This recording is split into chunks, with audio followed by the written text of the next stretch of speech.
मैं नुपुर तेजस्वी आप सभी का स्वागत करती हूँ हमारे शो डेली डोज पर। आज हम 8 अगस्त के करंट अफेयर्स पर डिस्कस करेंगे, साथ ही इसकी डिटेल जानकारी भी देंगे।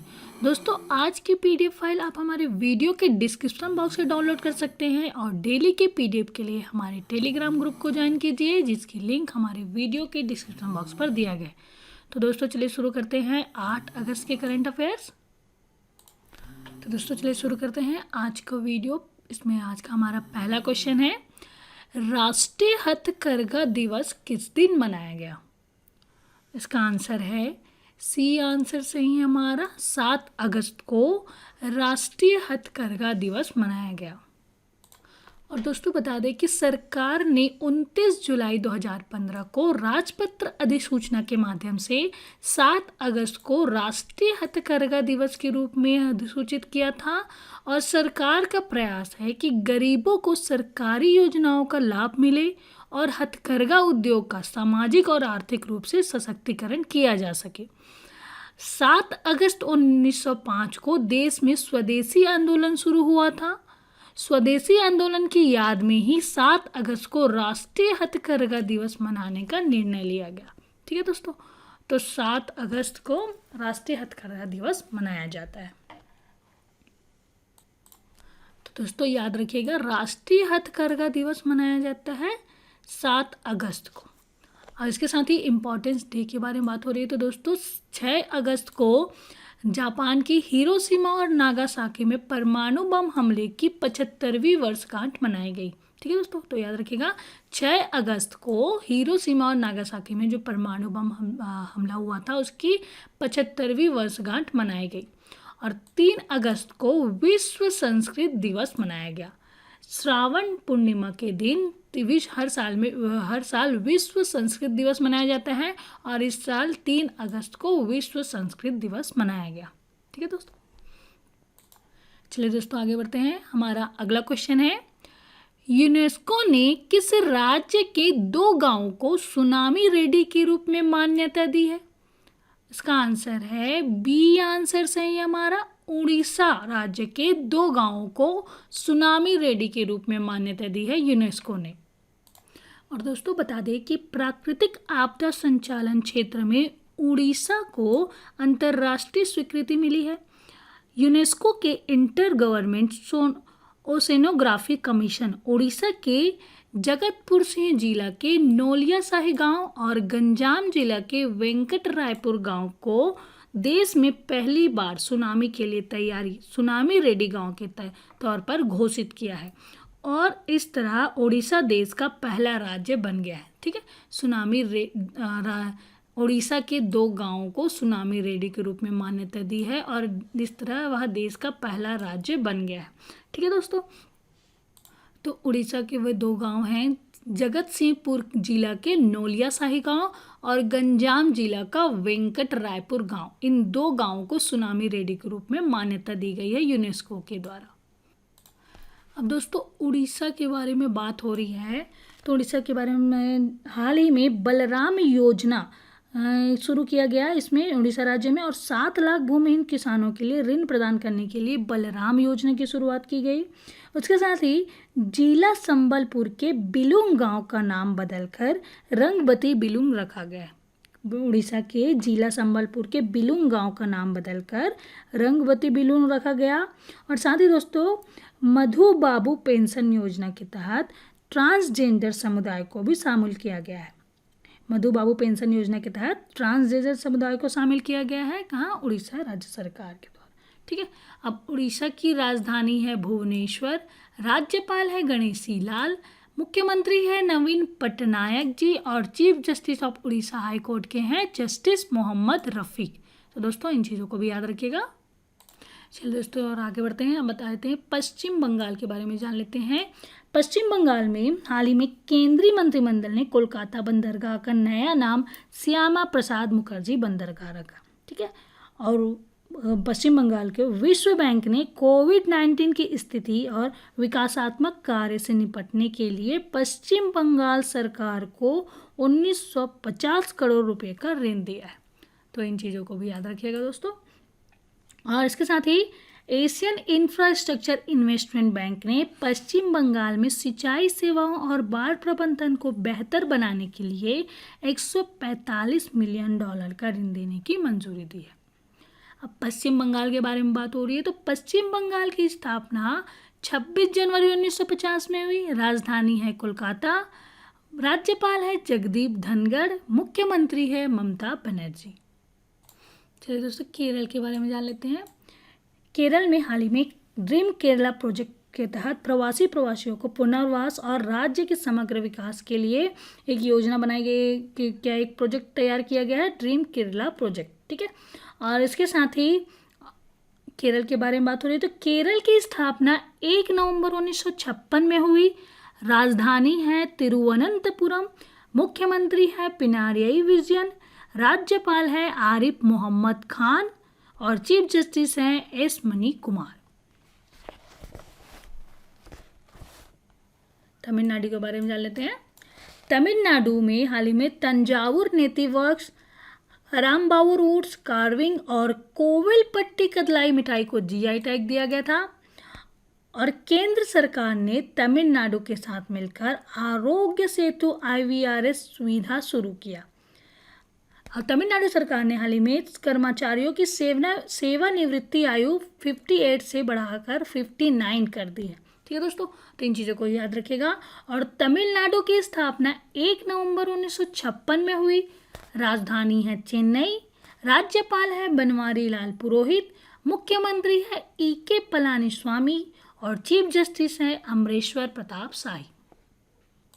चलिए दोस्तों, आगे बढ़ते हैं। हमारा अगला क्वेश्चन है, किस देश के राष्ट्रपति ने सोशल मीडिया ऐप टिकटॉक और वीचैट को बैन करने के लिए एग्जीक्यूटिव ऑर्डर जारी किया है?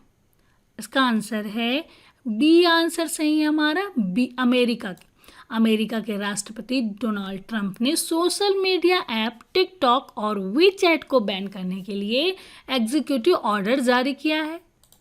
और दोस्तों बता दें कि अगर 45 दिनों में चीनी स्वामित्व वाली ऐप की पेरेंट्स कंपनियां इसे नहीं बेचती हैं, तो फिर ये दोनों ऐप अमेरिका में ऑपरेट नहीं हो सकेंगे। ऐप के मालिकों के साथ किसी भी लेन देन पर भी प्रतिबंध लगा दिया जाएगा। चाइनीज ऐप राष्ट्रीय सुरक्षा, विदेशी नीति और इकोनॉमी के लिए खतरा बने हुए हैं और सुरक्षा खतरे को देखते हुए भारत पहले ही टिकटॉक समेत कई चाइनीज ऐप को बैन कर दिया है, जिसमें पहले उन्होंने 59 ऐप को बैन किया, उसके बाद 47 ऐप को भारत के द्वारा बैन कर दिया गया है चाइनीज ऐप को।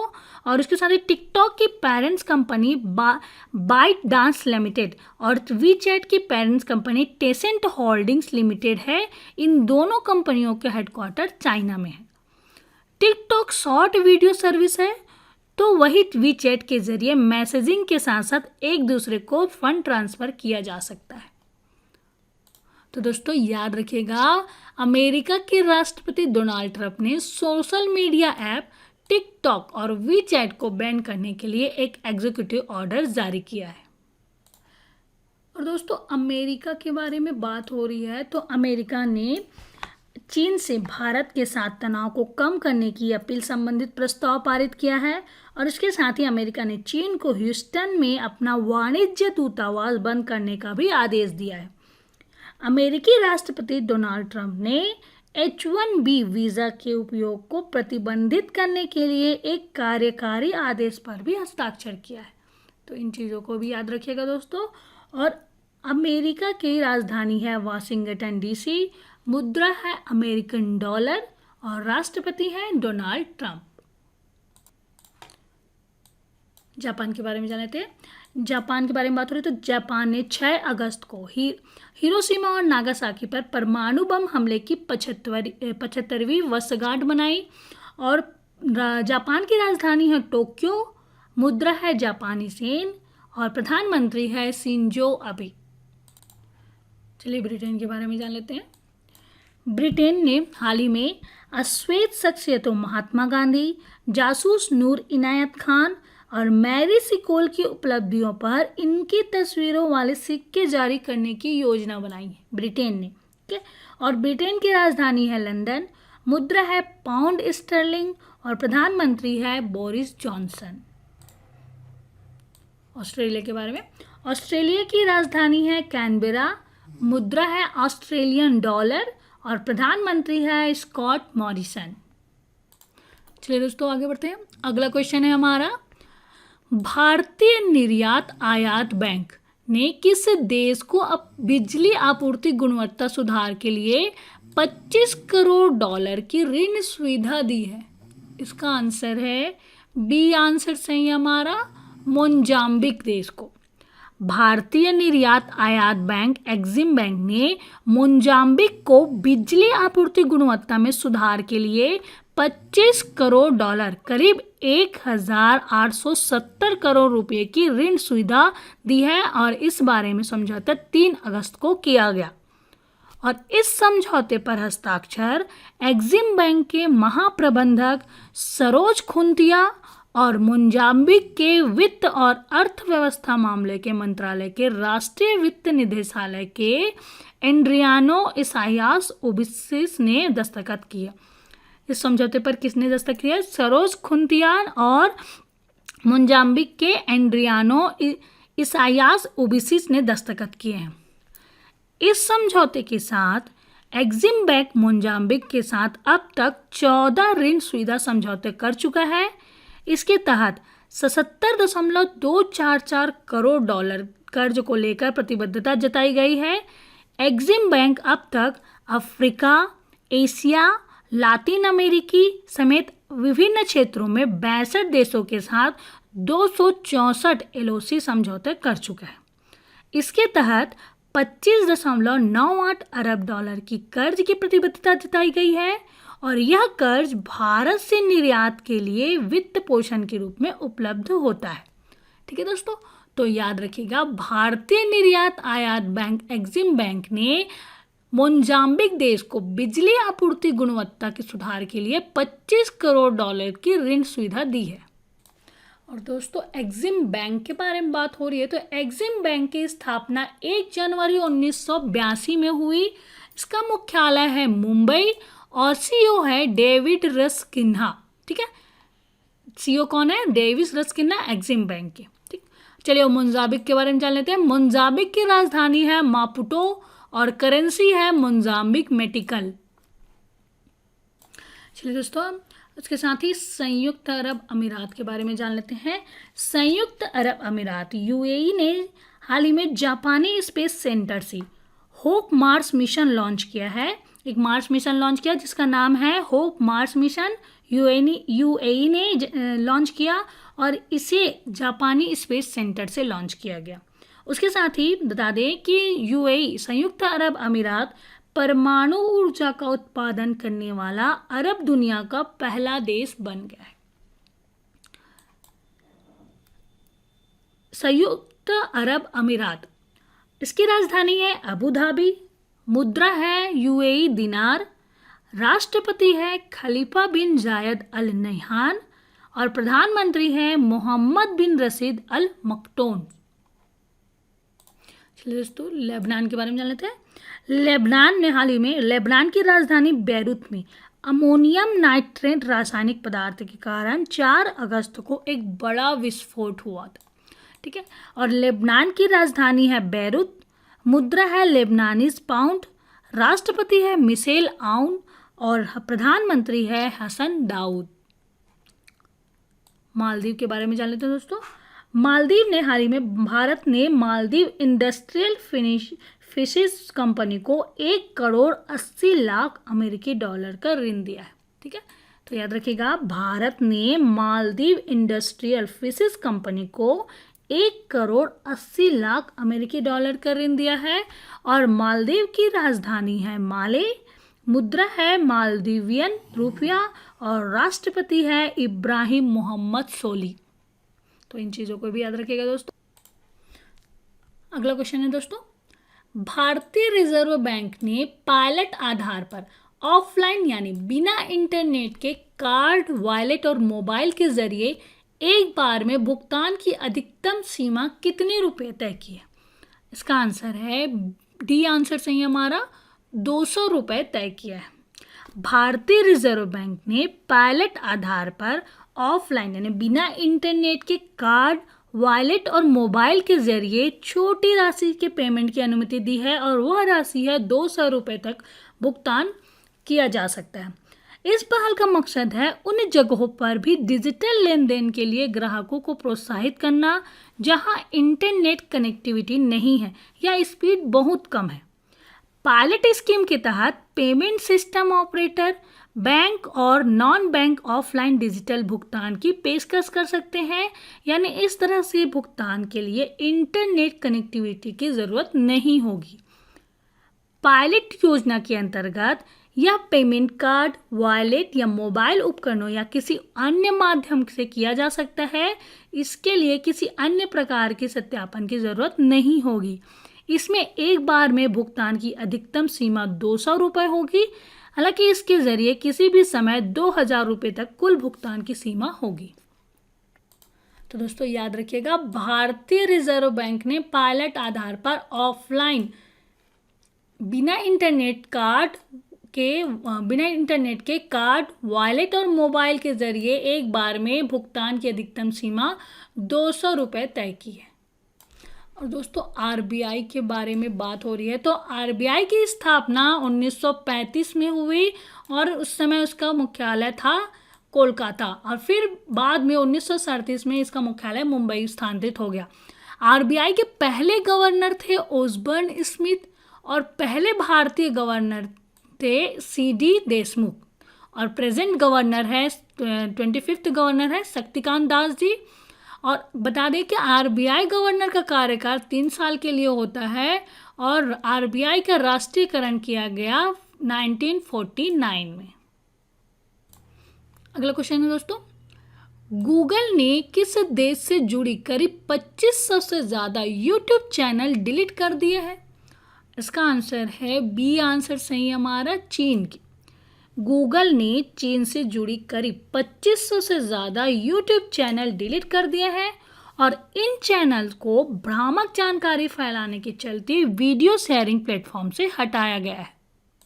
और दोस्तों गूगल के बारे में जान लेते हैं। गूगल की स्थापना 4 सितंबर 1998 में हुई।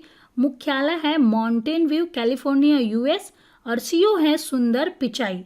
इसके फाउंडर हैं लैरी पेज और सर्गे ब्रिन। ठीक है दोस्तों, तो गूगल के बारे में याद रखिएगा। और चीन के बारे में बात कर लेते हैं। चीन में हाल ही में मंगल मिशन लॉन्च किया।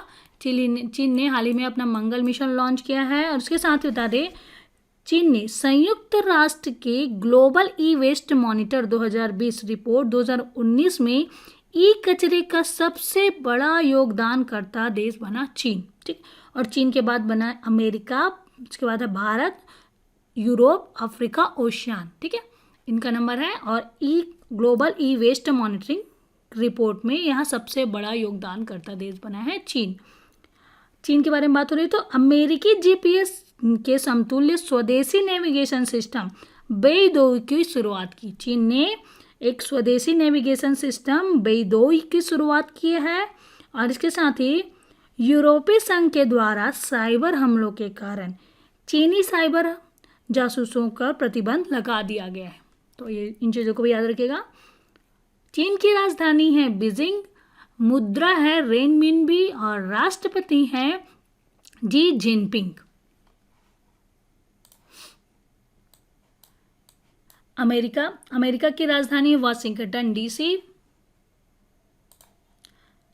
मुद्रा है अमेरिकन डॉलर और राष्ट्रपति है डोनाल्ड ट्रंप। पाकिस्तान के बारे में जान लेते हैं। पाकिस्तान ने हाल ही में कुलभूषण जाधव मामले में 3 वरिष्ठ अधिवक्ताओं को न्याय मित्र नामित किया।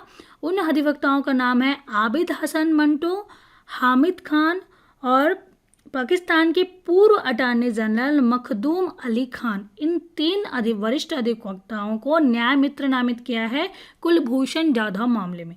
ओके, और पाकिस्तान की राजधानी है इस्लामाबाद, मुद्रा है पाकिस्तानी रुपीज और प्रधानमंत्री है इमरान खान।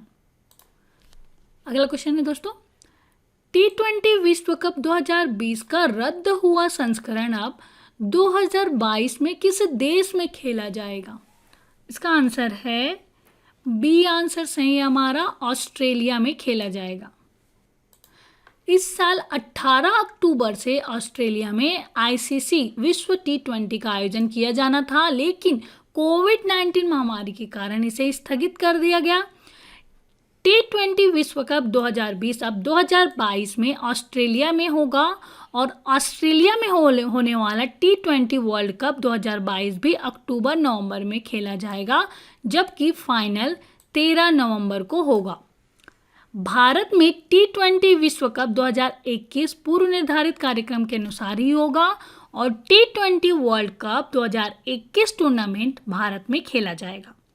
भारत में होने वाला टी20 वर्ल्ड कप अगले साल अक्टूबर-नवंबर में खेला जाएगा और टूर्नामेंट का फाइनल 14 नवंबर को तय किया गया है।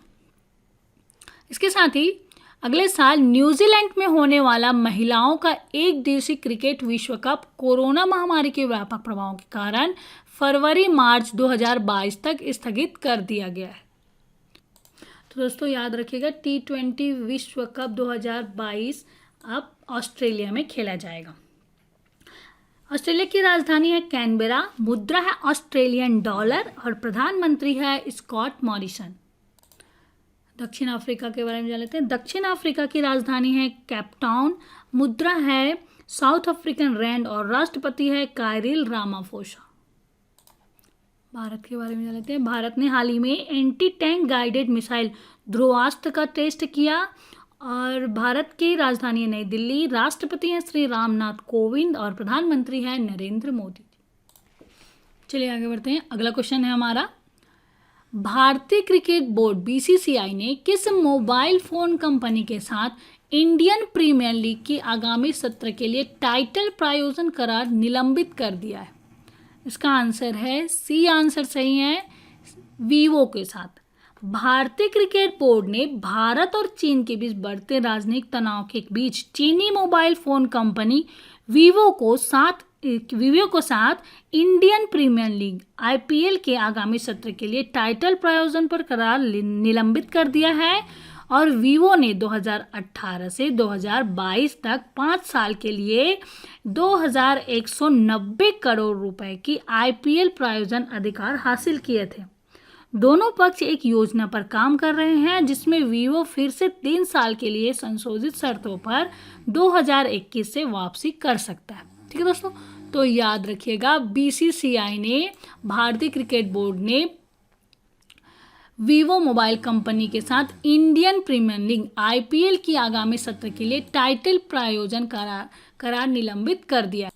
और दोस्तों बीसीसीआई के बारे में बात हो रही है तो हाल ही में भारतीय क्रिकेट बोर्ड बीसीसीआई ने इस साल इंडियन प्रीमियर लीग संयुक्त अरब अमीरात में कराने की मंजूरी मिल गई है।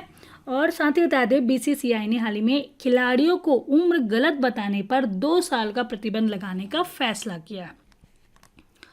इंडियन प्रीमियर लीग आईपीएल के बारे में बात हो रही है तो इसकी स्थापना किसने की? ललित मोदी ने। इसकी स्थापना हुई थी 2008 इंडिया में और करेंट चैंपियन है मुंबई इंडियंस और नंबर्स ऑफ टीम है 8।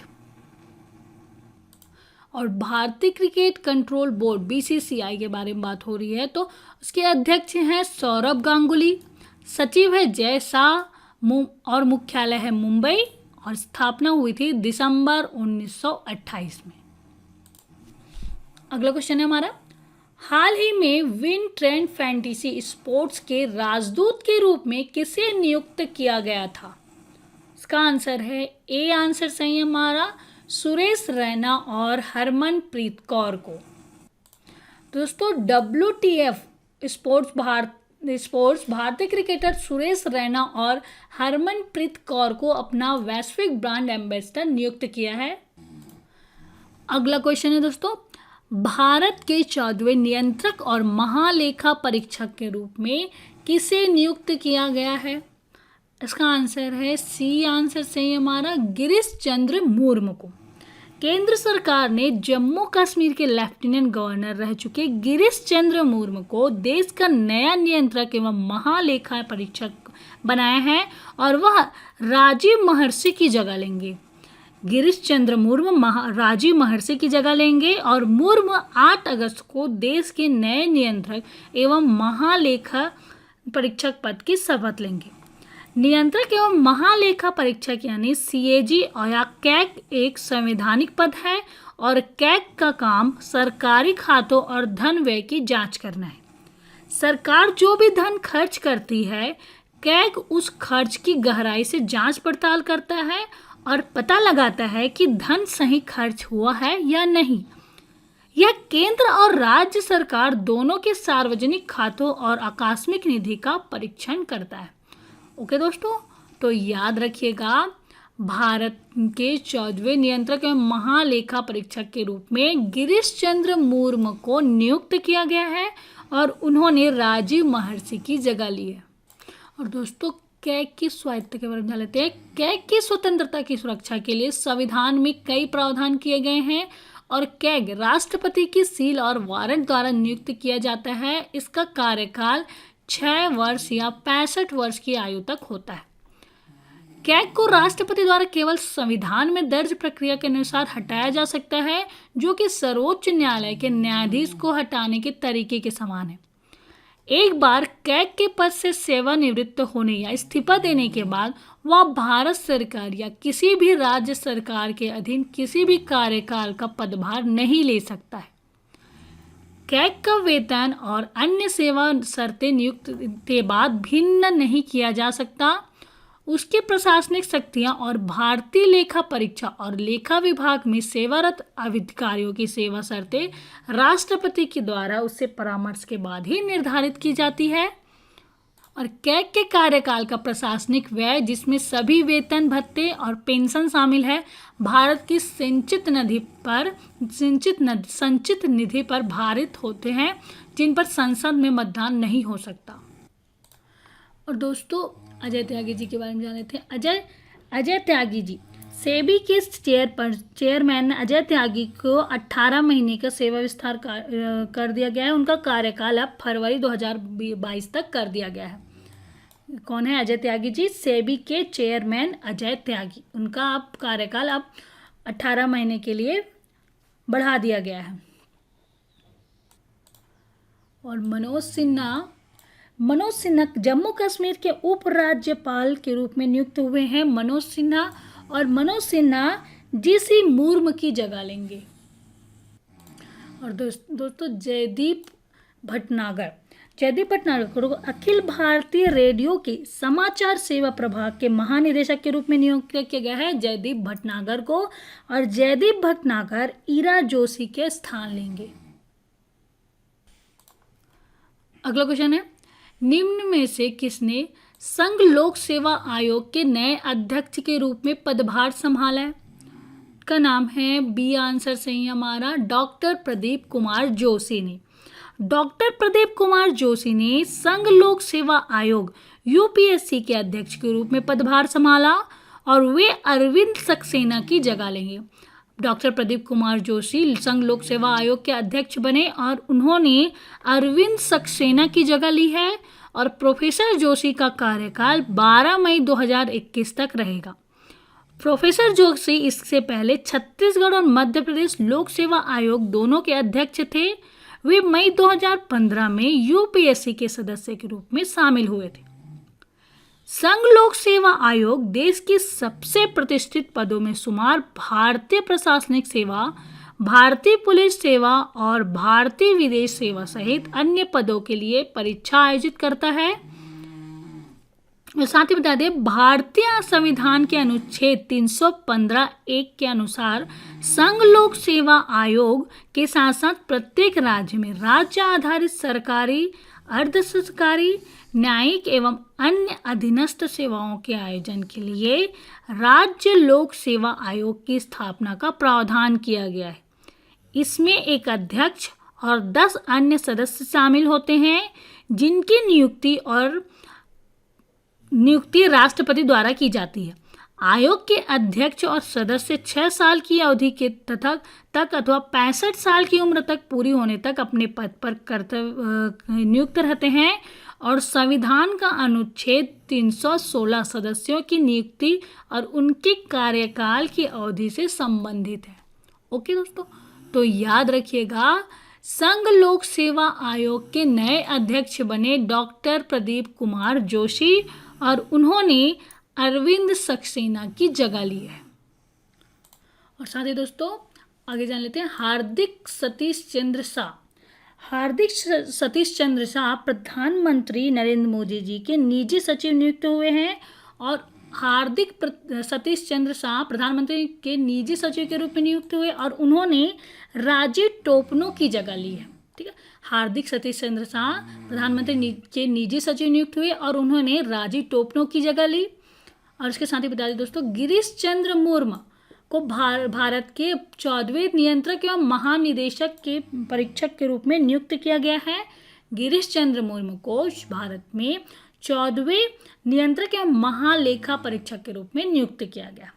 इसके साथ ही मनोज सिन्हा को जम्मू एवं कश्मीर के उपराज्यपाल के रूप में नियुक्त हुए हैं और उन्होंने जी.सी. मुर्मू की जगह ली है।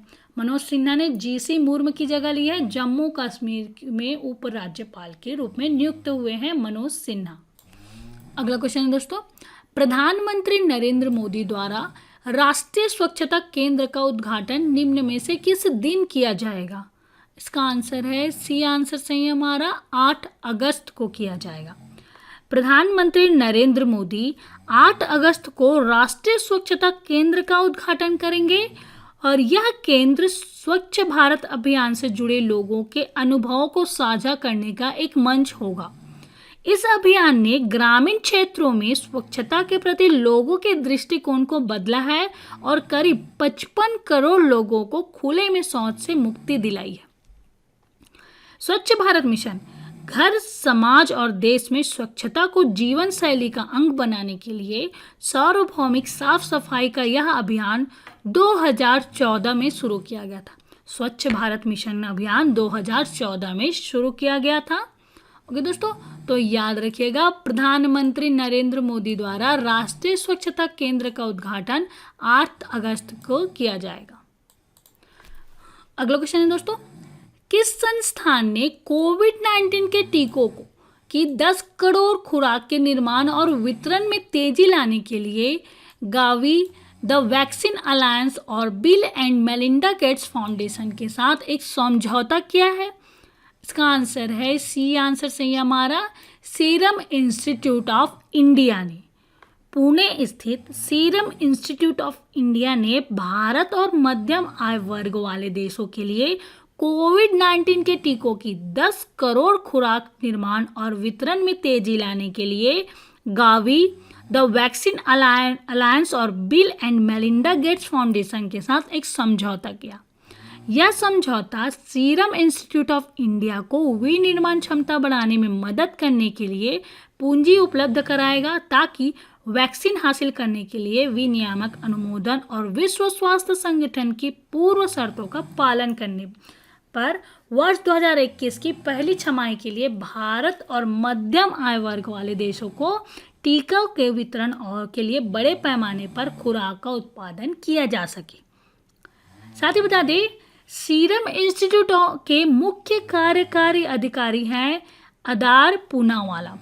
कौन है? सीरम इंस्टीट्यूट ऑफ इंडिया के मुख्य कार्यकारी अधिकारी हैं अदार पूनावाला। अगला क्वेश्चन दोस्तों, raw a history of India's covert operation पुस्तक निम्न में से किसके द्वारा लिखी गई है? इसका आंसर है सी आंसर सही हमारा यतीश यादव के द्वारा लिखी गई है। Raw a history of India's covert operation शीर्षक वाली इस पुस्तक को खोजी पत्रकार और लेखक यतीश यादव ने लिखा है और यह पुस्तक भारत की बाहरी जासूसी agency research and analysis wing द्वारा किए गए वीर गुप्त कार्यों के एक झलक देती है। ठीक है दोस्तों, तो याद रखिएगा raw a history of India's covert operation के लेखक है यतीश यादव। और दोस्तों साथ ही बता दें, विजय कुमार चौधरी ने सियासत में साधना नाम की बुक लिखी है। सियासत में साधना नाम की बुक लिखी किसने? विजय कुमार चौधरी ने। और इसके साथ ही परमेश्वरन अय्यर ने, इसके संपादक कौन? स्वच्छ भारत क्रांति के संपादक हैं परमेश्वरन अय्यर। और स्वच्छ भारत क्रांति की पुस्तक का विमोचन गजेंद्र सिंह शेखावत और स्मृति ईरानी के द्वारा किया गया जिसके संपादक हैं, स्वच्छ भारत क्रांति के संपादक कौन है? परमेश्वरन अय्यर। ठीक है दोस्तों, तो इन चीज़ों को भी याद रखिएगा। और रा a history of India's covert operation के पुस्तक के लेखक हैं यतीश यादव जी।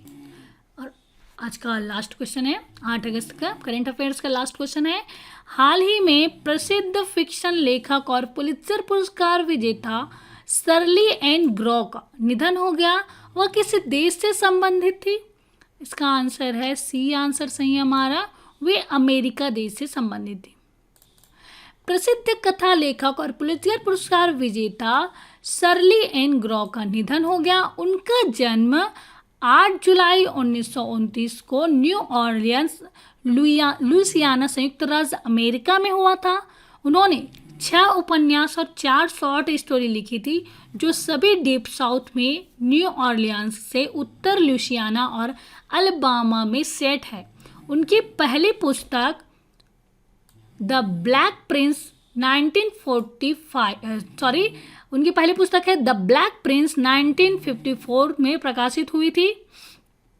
और उसके साथ ही शर्ली ने 1965 में अपनी चौथी किताब the keepers of the house के लिए पुलित्जर पुरस्कार जीता, जो ग्रामीण अलबामा में एक धनी इंग्लिशमैन और उनकी अश्वेत नौकरानी के बीच रोमांस के बारे में बताती है।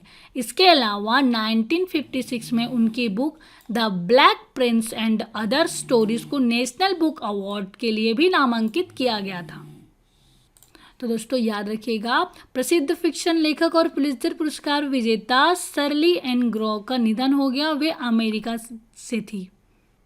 तो दोस्तों ये तो था 8 अगस्त के करंट अफेयर्स, जिसके बारे में हमने डिस्कस किया। चलिए आगे बढ़ते हैं और करंट अफेयर्स आधारित स्टैटिक जीके वन लाइनर पर डिस्कस करते हैं।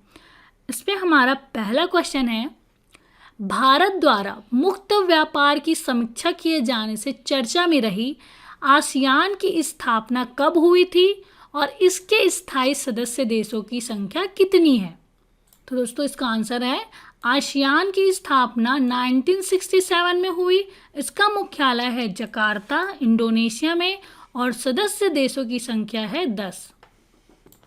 अगला क्वेश्चन है दोस्तों, पंजाब द्वारा मध्य प्रदेश की बासमती चावल के आवेदन का विरोध किए जाने से चर्चा में रही जीआई टैगिंग का विनिमय किस अधिनियम के तहत किया जाता है? इसका आंसर है वस्तुओं की भौगोलिक सूचक पंजीकरण और संरक्षण अधिनियम 1999 के तहत किया जाता है। जीआई टैगिंग का विनिमय वस्तुओं की भौगोलिक सूचक पंजीकरण और संरक्षण अधिनियम 1999 के तहत किया जाता है। अगला क्वेश्चन है, हाल ही में सरकार के द्वारा रक्षा खरीद के लिए किस मसौदे को विभिन्न हितधारकों और आम जनता से सुझाव हेतु सार्वजनिक किया गया है? इसका आंसर है रक्षा अधिग्रहण प्रक्रिया डीएपी 2020। अगला क्वेश्चन है, हाल ही में सुप्रीम कोर्ट में याचिका से सुनवाई में चर्चा में रही पीएम केयर फंड के पदेन अध्यक्ष और ट्रस्टी क्रमशः कौन होते हैं? इसका आंसर है, इसके अध्यक्ष हैं प्रधानमंत्री और पदेन ट्रस्टी होते हैं रक्षा मंत्री, गृह मंत्री और वित्त मंत्री। इसका आंसर है पीएम केयर फंड के पदेन अध्यक्ष हैं प्रधानमंत्री और ट्रस्टी होते हैं रक्षा मंत्री, गृह मंत्री और वित्त मंत्री। चलिए आगे बढ़ते हैं। लास्ट क्वेश्चन इसका, हाल ही में चीन और भारत के तनाव के संदर्भ में नवीनतम डाटा देने से चर्चा में रही EMISAT क्या है? इसका आंसर है इलेक्ट्रॉनिक इंटेलिजेंस सैटेलाइट, भारत की खुफिया सैटेलाइट है। क्या है ये? EMISAT electronic intelligence satellite Bharat की एक खुफिया सैटेलाइट है। तो दोस्तों ये तो था करंट अफेयर्स आधारित स्टैटिक जीके वन लाइनर, जिस पे हमने डिस्कस किया। चलिए आगे बढ़ते हैं और 7 अगस्त 2020 के करंट अफेयर्स का रिवीजन कर लेते हैं। तो उसमें पहला क्वेश्चन है हमारा, जापान के ने किस दिन अपने 2 शहर हिरोशिमा और नागासाकी पर परमाणु बम हमले की 75वीं वर्षगांठ मनाई? इसका आंसर है 6 अगस्त को। अगला क्वेश्चन है, भारतीय रेलवे ने पहली किसान रेल को महाराष्ट्र के देवलाली रेलवे स्टेशन से बिहार स्थित किस रेलवे स्टेशन तक चलाने का फैसला किया है? इसका आंसर है दानापुर। मतलब भारतीय रेलवे ने पहली किसान रेल महाराष्ट्र के देवलाली रेलवे स्टेशन से बिहार स्थित दानापुर रेलवे स्टेशन तक चलाने का फैसला किया है। अगला क्वेश्चन है, इलेक्ट्रॉनिक्स वैक्सीन इंटेलिजेंट नेटवर्क कितने राज्यों या केंद्र शासित प्रदेशों में शामिल हो गया है? इसका आंसर है 32 राज्य केंद्र शासित प्रदेशों में शामिल हो गया है इलेक्ट्रॉनिक वैक्सीन इंटेलिजेंट नेटवर्क। अगला क्वेश्चन है, एरोस्पेस, डिफेंस गुड्स और सेवाओं समेत अन्य रक्षा उत्पादों से 2022 तक 1,75,000 रुपये के टर्नओवर की प्राप्ति हेतु किस नीति को लागू किया गया है? इसका आंसर है रक्षा उत्पाद और निर्यात संवर्धन योजना 2020। इस नीति को लागू किया गया। अगला क्वेश्चन है, भारत ने मालदीव इंडस्ट्रियल फिशेस कंपनी को कितने करोड़ अमेरिकी डॉलर का ऋण दिया है? इसका आंसर है भारत ने मालदीव इंडस्ट्रियल फिशेस कंपनी को 1,80,00,000 अमेरिकी डॉलर ऋण देने की मंजूरी। अगला क्वेश्चन है, द्वितीय द्विमासिक मौद्रिक नीति वक्तव्य 2020-21 के बाद वर्तमान पॉलिसी रेपो दर क्या है? इसका आंसर है 4% है। हाल ही में किसी जम्मू कश्मीर के उपराज्यपाल के रूप में नियुक्त किया गया है। उनका नाम है मनोज सिन्हा को जम्मू कश्मीर के उपराज्यपाल के रूप में नियुक्त किया गया है। केंद्र सरकार ने सेबी के चेयरमैन अजय त्यागी को कितने महीने का सेवा का विस्तार दिया है? इसका आंसर है 18 महीने का सेवा विस्तार दिया है सेबी के चेयरमैन अजय त्यागी को केंद्र सरकार ने। अगला क्वेश्चन है, 1 अगस्त से 3 अगस्त तक आयोजित स्मार्ट इंडिया हैकाथॉन 2020 के प्रथम पुरस्कार किसे मिला है? प्रथम पुरस्कार मिला defence institute of advance technology को। Defence institute of advance technology को स्मार्ट इंडिया हैकाथॉन 2020 का प्रथम पुरस्कार मिला। अगला क्वेश्चन है, किस राज्य सरकार द्वारा शहीद महेंद्र कर्मा तेंदुपत्ता संग्राहक सामाजिक सुरक्षा योजना शुरू किया गया? वह राज्य सरकार है छत्तीसगढ़। छत्तीसगढ़ राज्य सरकार द्वारा शहीद महेंद्र कर्मा तेंदुपत्ता संग्राहक सामाजिक सुरक्षा योजना शुरू किया गया। अगला क्वेश्चन है, किस राज्य सरकार की कैबिनेट ने सरकारी स्कूलों के छात्र और छात्राओं को स्मार्टफोन वितरण की मंजूरी दी है? पंजाब राज्य सरकार ने। और राष्ट्रीय आपदा प्रबंधन संस्थान और किस संस्थान ने संयुक्त रूप से जल मौसम संबंधी खतरों के जोखिम को कम करना विषय पर वेबिनार श्रृंखला का आयोजन किया? इसका आंसर है भारत मौसम विज्ञान विभाग और राष्ट्रीय आपदा प्रबंधन संस्थान ने मिलकर जल मौसम संबंधी खतरों के जोखिम को कम करना विषय पर वेबिनार श्रृंखला का आयोजन किया। एयरटेल पेमेंट बैंक ने अपने खुदरा विक्रेताओं और व्यापारियों के लिए सॉफ्ट इंश्योरेंस के लिए किसके साथ साझेदारी की? उन्होंने भारतीय एक्सा जनरल इंश्योरेंस के साथ साझेदारी की है एयरटेल पेमेंट बैंक ने। अगला क्वेश्चन है, किस कंपनी ने अमेजॉन वेब सर्विस के साथ बहुवर्षीय रणनीतिक सहयोग समझौते की घोषणा की? वह कंपनी है भारतीय एयरटेल लिमिटेड ने अमेजॉन वेब सर्विस के साथ बहुवर्षीय रणनीतिक सहयोग के समझौते की घोषणा की। और लास्ट क्वेश्चन है, हाल ही में स्वच्छ भारत क्रांति पुस्तक का विमोचन गजेंद्र सिंह शेखावत और स्मृति ईरानी के द्वारा किया गया। इस पुस्तक के संपादक कौन है? इसका आंसर है स्वच्छ भारत क्रांति के संपादक हैं परमेश्वरन अय्यर। तो दोस्तों ये तो था 8 अगस्त के करंट अफेयर्स का रिवीजन। तो दोस्तों आज हमने 8 अगस्त के करंट अफेयर्स पर डिस्कस किए। तो और आज का वीडियो कैसा लगा प्लीज़ हमें कमेंट करके बताइए। अच्छा लगे तो लाइक कीजिए और ज़्यादा से ज़्यादा अपने दोस्तों को शेयर कीजिए। अभी तक आपने हमारे चैनल को सब्सक्राइब नहीं किया है तो प्लीज़ सब्सक्राइब कीजिए और डेली की नोटिफिकेशन के लिए बेल आइकॉन को प्रेस कीजिए। तो दोस्तों कल फिर मिलते हैं एक नए वीडियो के साथ, तब तक के लिए गुड डे, बाय।